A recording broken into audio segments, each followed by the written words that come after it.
តោះឥឡូវសម្រាប់បងប្អូនដែលថ្មីលើវត្តសូមមកមើលជាមួយរបៀបក្នុងការកំណត់ក្តារតែទៅជាមួយនឹងតើយើងកំណត់របៀបម៉េចដើម្បីប្រើបានខុសគ្នាឬក៏ប្រើបានរហូតសម្រាប់ម៉ូដឬទំហំដែលយើងត្រូវការណាអញ្ចឹងនៅក្នុងវត្តរបស់យើង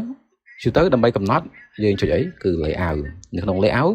បងប្អូនទៅមើលជាមួយនឹងកន្លែង size តើទំហំជាស្អីយើងយកទំហំលើសម្រាប់ក្តារ A4 ចុះ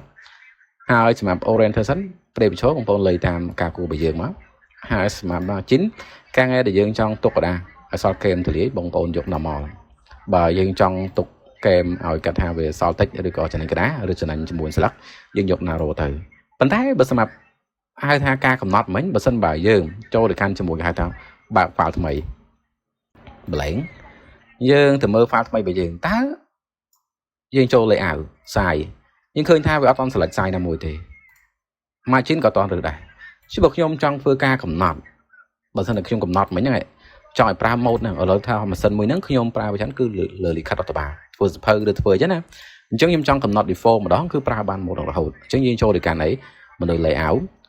បងប្អូនចុច icon នេះក៏បានឲ្យចេញផ្ទាំង page setup ឬក៏យើងចូលទៅកាន់កន្លែង margin យើងយក custom margin ក៏ចេញនឹងដែរអញ្ចឹងសម្រាប់កន្លែងនេះគឺទីមួយគឺកន្លែង margin តើ margin ដាក់ប៉ុន្មានឧទាហរណ៍ខ្ញុំធ្វើសភៅហ្នឹងគឺឬធ្វើការងារនេះដាក់1កន្លះបើថាសម្រាប់ margin ជុំវិញហ្នឹងខ្ញុំដាក់1កន្លះជាខ្ញុំ select copy ខ្ញុំ select នេះខ្ញុំ pass យើងវាយចូលបាន pass ក៏បានអញ្ចឹងបងប្អូនលេខតាមការគួរ pass មកហើយกระดาษយើងกระดาษបញ្ឈរដាក់បញ្ឈរទៅកន្លែង paper នេះបងប្អូនទៅសរេស្រង់ជាមួយនឹងទំហំរបស់យើងមកជាទំហំការងារប្រហែលគឺធ្វើលិខិតអត្តបាលតោះណាយើងយក A4 មកអញ្ចឹងកន្លែងហ្នឹងមិនថាចូលទៅកាន់ tab ណាមួយទេបើបងប្អូនចុច OK setting ហ្នឹងគឺវា apply សម្រាប់តែ file word មិញទេ file word ក្រៅគឺអត់ apply ទេជាប្រកាសនេះយើងធ្វើការងារនឹងបន្តទៀតតារាទៀតអញ្ចឹងយើងអត់ចាំបាច់ទៅកំណត់ម្ដងទៀតទេយើងចុចទៅ set as default នៅខាងក្រោមសំខាន់ណាកន្លែងនេះរាល់ setting របស់ Office ឬក៏កម្មវិធីដែលយើងមានកន្លែង set as default បែរថាពេលដែលយើងចុចទៅ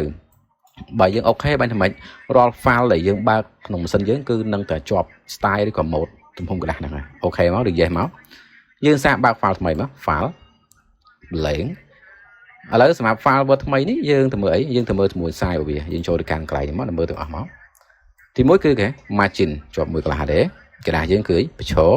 paper A4 ទៅដែរអញ្ចឹងមិនថាម៉េចយើងកំណត់ម្ដងយើងបានប្រើក្នុងម៉ាស៊ីនទោះបីយើងបិទម៉ាស៊ីនបើកវិញក៏វាជាប់ហ្នឹងដែរអូខេអញ្ចឹងរបៀបក្នុងការកំណត់กระดาษម្ដងប្រើបានរហូតនៅក្នុងកម្មវិធី Word